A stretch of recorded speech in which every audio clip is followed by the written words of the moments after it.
일론 머스크. 이 이름은 더 이상 한 사람의 이름이 아닙니다. 미래, 혁신, 그리고 불가능에 대한 도전, 그 자체를 상징하는 단어가 되었습니다. 우리는 그의 결과물에 열광합니다. 하늘을 거슬러 올라가 스스로 돌아오는 로켓, 도로 위를 지배하는 전기차 제국, 인류를 화성으로 보내겠다는 담대한 계획까지. 우리는 그의 천재적인 공학 지식과 엄청난 밤낮 없이 일하는 그의 열정에 대해 이야기합니다. 하지만 만약 이 모든 것이 거대한 착각이라면 어떨까요? 만약 일론 머스크의 진짜 비밀 무기가 돈이나 기술이 아니라 대부분의 사람들이 지루하다고 생각하는 오래된 생각 속에 숨겨져 있다면요. 오늘 우리는 뉴스 헤드라인 뒤에 가려진 그의 진짜 설계도를 파헤치려 합니다. 그의 머릿속을 지배하고 그의 모든 결정을 이끄는 강력한 정신적 운영체제의 소스 코드를 역추적할 겁니다. 그리고 그 코드의 뿌리를 따라가다 보면 우리는 놀라운 사실과 마주하게 됩니다. 그 코드는 실리콘밸리가 아닌 2500년 전 고대 그리스의 아고라 광장에서, 종교 재판이 열리던 암흑시대의 골방에서, 그리고 과학혁명의 불꽃이 타오르던 유럽의 연구실에서 쓰여졌다는 것을 말입니다. 이 영상은 단순히 명언을 비교하는 얕은 이야기가 아닙니다. 이것은 한 천재가 어떻게 세상의 근본 원리를 파고들어 그것을 현실을 바꾸는 무기로 사용하는지에 대한 전략 해설서입니다. 지금부터 시대를 초월한 두 천재, 일론 머스크와 위대한 철학자들의 정신이 충돌하는 10개의 명언을 직접 들어보시겠습니다. 이것은 인류 지성의 역사가 어떻게 한 사람을 통해 미래를 만들어가는지에 대한 장엄한 이야기입니다. 첫 번째, 실패는 하나의 옵션입니다. 만약 당신이 실패하고 있지 않다면 충분히 혁신하고 있지 않다는 증거입니다. 과학 철학자 칼 포퍼는 과학의 진정한 방법은 반증 가능성에 있다. 이론은 수많은 반증의 시도 속에서 살아남는 것이다. 고 말했습니다. 포퍼는 과학이 이것이 맞다를 증명하는 과정이 아니라 이것이 틀리지 않았다를 증명하는 과정이라고 봤습니다. 수많은 반증과 오류의 가능성 속에서 꿋꿋이 살아남는 이론만이 진짜라는 것이죠. 스페이스X의 초기 로켓들이 연이어 폭발하고 스타쉽 프로토타입이 착륙과 동시에 거대한 화염에 휩싸일 때 세상은 실패라고 불렀습니다. 하지만 그에게 그것은 실패가 아닌 설계의 약점을 찾아내 제거하는 가장 확실한 데이터 수집 과정, 즉 반증의 과정이었습니다. 그는 실패를 두려워하는 게 아니라 오히려 더 빨리, 더 많이 실패함으로써 성공으로 가는 길을 닦습니다. 두 번째, 사물을 제1원칙, 즉 근본적인 진실의 수준까지 파고들어 분석하고 거기서부터 다시 쌓아 올려야 합니다. 프랜시스 베이컨은 아는 것이 힘이다. 우리는 자연에 복종함으로써만 자연을 정복할 수 있다. 고 말했습니다. 베이컨은 우리가 세상을 제대로 알려면 기존의 편견과 관습이라는 우상을 깨부숴야 한다고 주장했습니다. 유추가 바로 이 우상과 같습니다. 원래 배터리는 비싸다는 유추 대신 배터리를 구성하는 코발트, 리튬, 니켈의 시장 가격은 얼마인가? 라는 제1원칙으로 돌아갑니다. 물리 법칙이라는 자연에 복종하여 문제의 본질을 파고든 것이죠. 그 결과 그는 배터리 생산 비용을 극적으로 낮추며 전기차 혁명을 이끌었습니다. 이것이 바로 자연을 정복하는 힘입니다. 세 번째, 인류가 다행성 종족이 되는 것은 매우 중요합니다. 의식의 빛을 먼 미래까지 이어가기 위해서입니다. 천문학자 칼 세이건은 저 창백하고 푸른 점을 다시 보라. 저것이 바로 여기 우리의 고향이다. 고 말했습니다.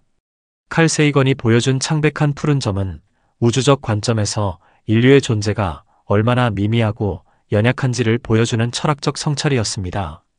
그 안에서 아웅다웅하는 우리 모두가 겸손해져야 한다는 메시지였죠. 여기서 한 걸음 더 나아가 우리가 이렇게 연약하고 소중한 존재라면 모든 달걀을 한 바구니에 담아두는 것은 너무나 위험하다는 것이 공학적 결론입니다.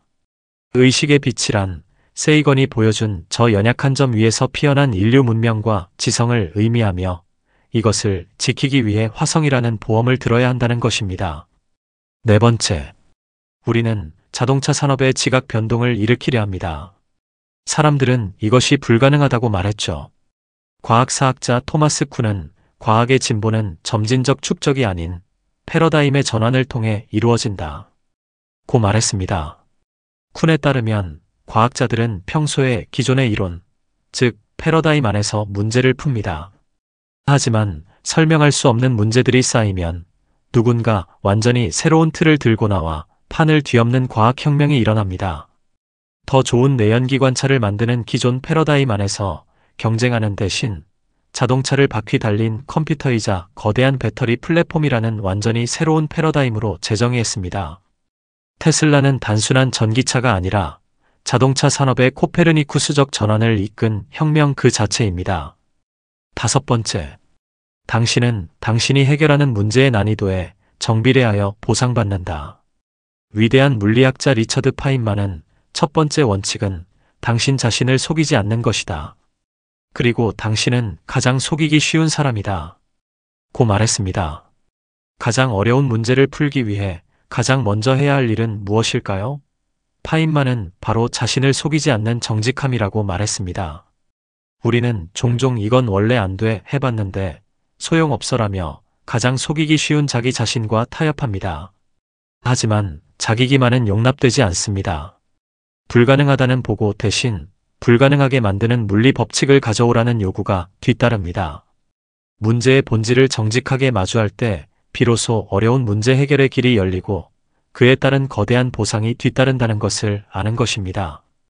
6번째, 피드백 루프를 갖는 것이 매우 중요합니다. 끊임없이 어떻게 더 잘할 수 있을지 고민해야 합니다. 고대 그리스 철학자 소크라테스는 성찰하지 않는 삶은 살 가치가 없다 고 말했습니다. 소크라테스가 끊임없는 질문과 대화를 통해 무지를 깨닫고 진리에 다가가려 했듯 공장에 피드백 루프라는 현대판 소크라테스 문답법이 심어졌습니다. 공장은 살아있는 유기체처럼 스스로의 생산 과정을 끊임없이 분석하고 데이터를 통해 더 나은 방법은 없는가? 라고 매일 질문합니다. 성찰 없는 삶이 무의미하듯 피드백 없는 생산 과정은 도태될 뿐입니다. 이 끊임없는 자기 성찰과 개선이야말로 혁신의 심장입니다. 7번째, 어떤 것이 충분히 중요하다면 성공 가능성이 희박하더라도 시도해야 한다. 철학자 프리드리히 니체는 살아야 할 이유가 있는 사람은 거의 모든 상황을 견뎌낼 수 있다 고 말했습니다. 초기 스페이스X의 연이은 실패로 파산 직전까지 몰렸을 때 무엇이 그를 버티게 했을까요? 바로 니체가 말한 이유 즉 Y의 힘입니다. 화성 탐사라는 엄청난 상황 즉 하울을 견디게 하는 힘은 단순히 돈이나 명예가 아닌 인류 의식의 보존이라는 거대한 이유였습니다. 성공 확률이라는 냉정한 이성적 계산을 뛰어넘어 불가능에 도전하게 만드는 것. 그것은 바로 그 일을 해야만 하는 절대적인 철학적 당위성입니다. 8번째, 우리가 시뮬레이션 속에 살고 있지 않을 확률은 수십억 분의 1에 불과하다. 회의론 철학자 데이비드 휴먼은 가장 현명한 사람의 믿음도 증거가 뒷받침하는 수준을 넘어서는 안 된다 고 말했습니다. 회의론 철학자 휴먼은 우리가 경험하고 감각하는 것만이 지식의 전부이며 그 너머는 알 수 없다고 말했습니다. 시뮬레이션 우주론은 이 회의주의를 테크놀로지 시대에 맞게 극단까지 밀어붙인 사고실험입니다. 우리가 현실이라고 믿는 이 세계가 진짜 현실이라는 믿음의 증거는 어디에 있는가? 이 근본적인 의심은 단순히 괴짜 같은 생각이 아닙니다. 현실의 제약을 하나의 게임 규칙처럼 여기게 만들어 그 규칙 안에서 가장 효율적인 해법을 찾거나 심지어 규칙 자체를 바꾸려는 시도를 하게 만드는 강력한 동력이 됩니다. 9번째, 저는 회사를 만들기 위해 회사를 만드는 것이 아니라 이를 완수하기 위해 만듭니다. 철학자 카를 마르크스는 철학자들은 세계를 단지 다양하게 해석해왔을 뿐이다. 그러나 중요한 것은 세계를 변혁시키는 것이다 고 말했습니다. 이 두 문장은 시대를 관통하는 하나의 강력한 메시지를 공유합니다. 바로 이론에 대한 실천의 절대적인 우위입니다. 마르크스가 세상을 분석하고 해석만 하는 지식인 사회에 일침을 가했다면 머스크는 아이디어와 사업 계획서만 난무하고 정작 실행이 부족한 현대 사회에 똑같은 질문을 던집니다.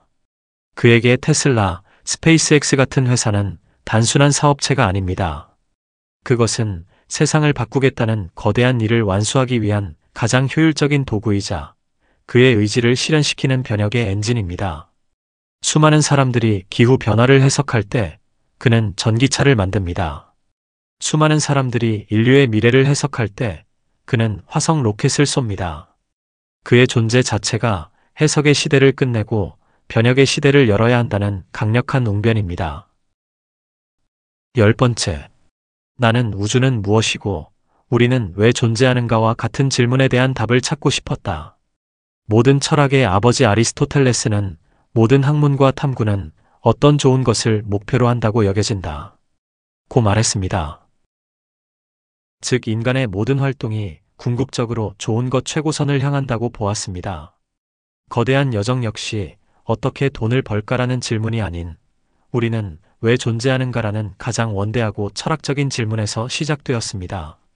추구하는 인류의 지속 가능성과 의식의 확장은 그가 생각하는 인류의 좋은 것을 향한 탐구입니다. 결국 모든 혁신은 인류의 존재 이유라는 가장 근본적인 질문에 대한 자신만의 대답을 찾아가는 과정인 셈입니다. 어떠셨나요?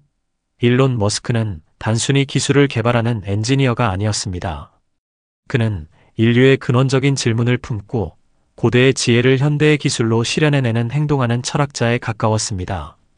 어쩌면 가장 위대한 혁신은 가장 최첨단 기술이 아니라 가장 오래된 질문에서 시작되는 것일지도 모릅니다.